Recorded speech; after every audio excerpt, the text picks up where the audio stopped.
Hello everyone, my name is Megan Bryan, and today I would like to talk to you about a recent McKinsey article called Returning to the Office, Focus More on Practices and Less on the Policy, along with the cost leadership strategy that we studied back in Chapter 5 of our course.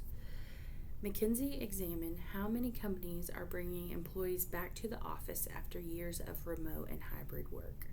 Their research shows that simply enforcing a return to office policy does not automatically improve productivity or collaboration.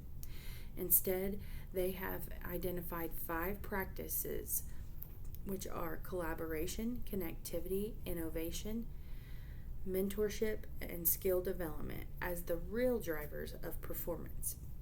The key message is that organizations should focus on how people work together, not just where they work. In our course, cost leadership is defined as offering acceptable products or services to a broad market while keeping expenses as low as possible.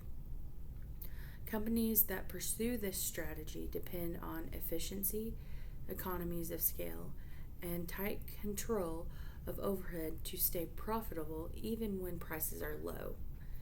McKinsey's findings show that strict return to office mandates can raise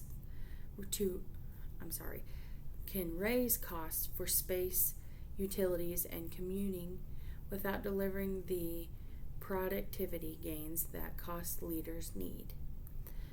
For a company focused on cost leadership, adding the unnecessary expenses undermines its competitive advantage.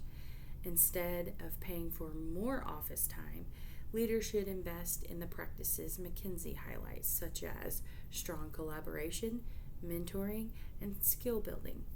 Improving these behaviors increases the productivity, reduces duplication of effort, and limits turnovers. This results in a lower waste and avoids the added burden of costly office mandates. McKinsey's research reinforces our course lesson. True cost leadership is not just about cutting visible costs. It's about creating systems and practices that keep operations lean and efficient. When we strengthen that work practices rather than enforcing expensive policies, companies can protect their margins and remain competitive in low-cost markets. In closing, I would thank you for listening. This is an example of how current workplace trends directly to the strategic choices companies make to stay cost leaders in their industries. Thank you.